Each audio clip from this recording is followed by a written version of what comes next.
Y ahora, los confidenciales.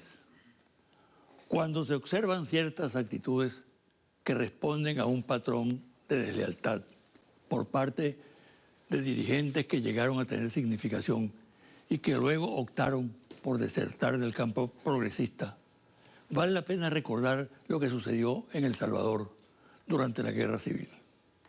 El poeta Roque Dalton, militante de la Revolución, guerrillero esclarecido, fue fusilado por órdenes de sus compañeros de lucha, que lo acusaban de traición, un crimen horrendo producto de un comportamiento inmoral de quienes compartían con él la lucha política.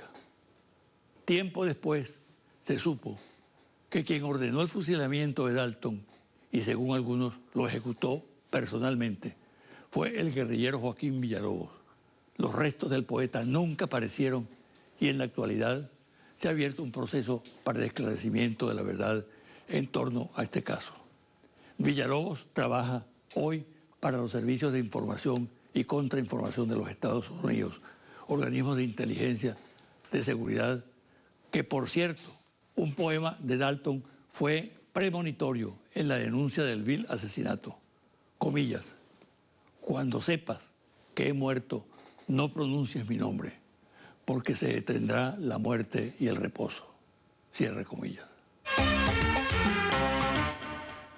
Las tensiones y dudas con motivo del llamado de la MUD a una marcha sobre Caracas para el próximo 1 de septiembre aumentan en los niveles de dirección del organismo. Hay un grupo que considera temeraria la convocatoria, dado que estima difícil realizar la movilización cuando todas las que hasta ahora ha realizado resultaron un fracaso.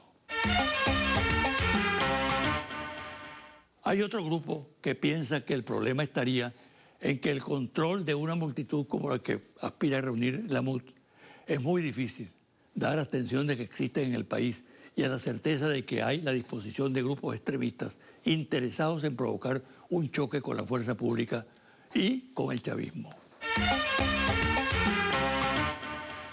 En la MUD sigue avanzando y provocando constante preocupación el tema de la candidatura presidencial. Cualquier actitud que se adopte en el organismo coordinador de la oposición está marcada por el tema. También por el de la rotación en la presidencia de la Asamblea Nacional, aun cuando existe un pacto para que el próximo presidente del legislativo sea Julio Borges. Los seguidores de Ramos Ayud se mueven con intensidad e incluso empiezan a utilizar encuestas que le otorgan favoritismo evidente a la figura del secretario general de AD en desmedro de otros aspirantes. No obstante, Julio Borges mantiene su aspiración y exige que se cumpla el acuerdo, invocando además el argumento de que su partido, Primero Justicia, es la primera fuerza de la oposición. Cuando se habla de delitos, por ejemplo, asesinato de personas, la información de los medios siempre atribuye la autoría de estos a sicarios o a paramilitares. Pero lo cierto es que vienen ocurriendo crímenes que tienen un claro origen político.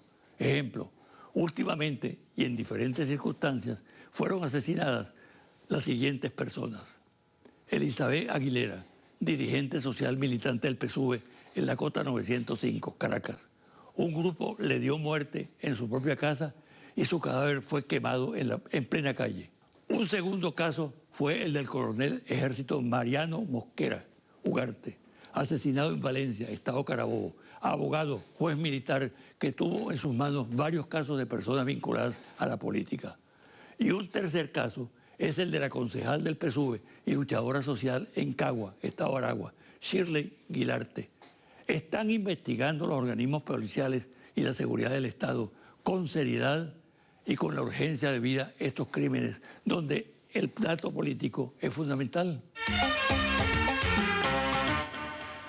El presidente de Argentina, Mauricio Macri, quien apenas tiene 8 meses en el gobierno, tiene repudio creciente en el país por las medidas económicas y sociales neoliberales que aplica por el desprecio hacia la causa de los derechos humanos y la represión que ha desatado contra el movimiento popular.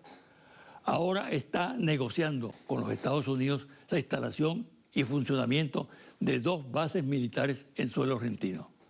Ante esta situación, ya muchos se plantean en la región si acaso las políticas neoliberales de la derecha son la alternativa o, por el contrario, es volver al pasado de crisis económica y social y de agresión a los derechos humanos que ya vivió Latinoamérica.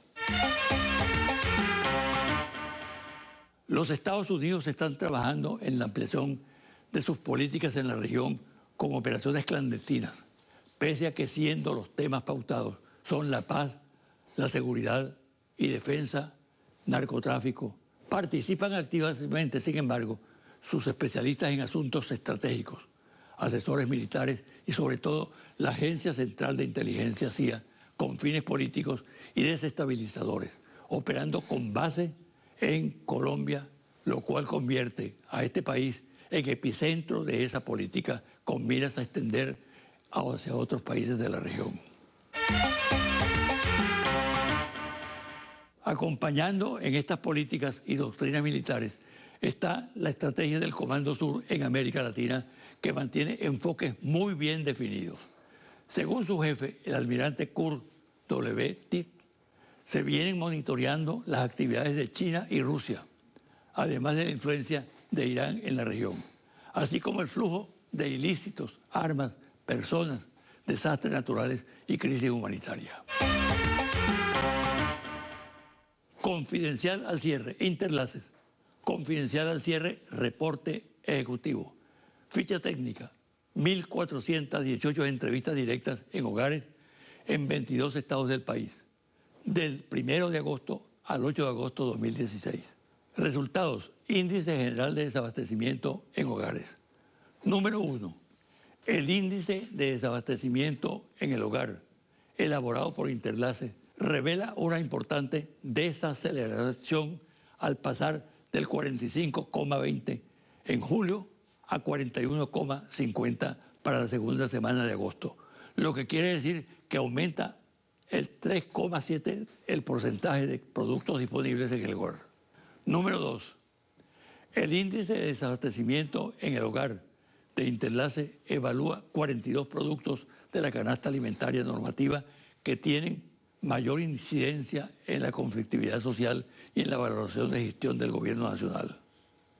Número 3, la reducción del desabastecimiento se explica por la mayor disponibilidad de los siguientes productos: pan, salsa de tomate y papel higiénico, los cuales se ubicaron por debajo del promedio nacional de desabastecimiento en agosto.